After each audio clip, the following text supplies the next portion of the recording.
Fortifikimi i liri i Komlikut në fshatin në zonën e Ungrejt në Lezhë po tërheq gjithnjë më shumë vëmendjen e studiuesve për veprat e tij të rradha historike.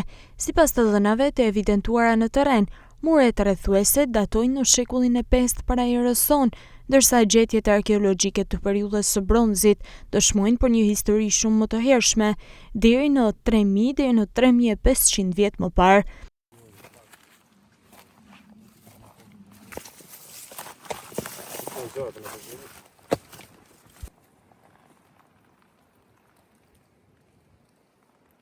Historiani Paulin Zefi thotë se fortifikimi ka pasur jetë aktive deri në mesjetën e hershme, bazuar në fragmente qeramike të zbuluara në sipërfaqe. Gjurmët e dhachit në disa pjesë të murit sugjerojnë gjithashtu ripërdorim në periudha më të vona.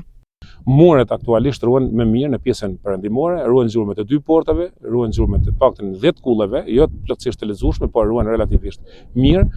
Gjatësia e mureve është 60 metër, ndërsa gjerësia e tyre shkon 45 deri në 50 metër. Pra, mbulon një sipërfaqe, këto mure qarkojnë një sipërfaqe rreth 0.2 hektar, ose 2 dynim, mjaftueshëm për të kryer idenë se këtu kemi të bëjmë me një qytet të rëndësishëm fortifikim, por një qytet të fortifikuar periudhës antikitetit shekullit 5-4 para Krishtit dhe pikërisht në territorin e fisit i lirë të Pirustëve.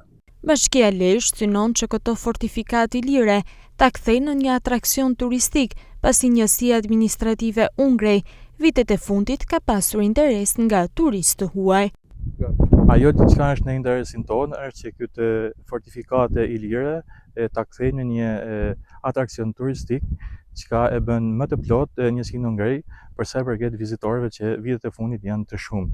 Ekspertët kërkojnë ngërmime sistematike dhe ndërhyrje konservuese për të përcaktuar sakt kronologjinë e sitit dhe për ta shpallur atë monument kulture, duke e përfshirë në trashëgiminë kombëtare.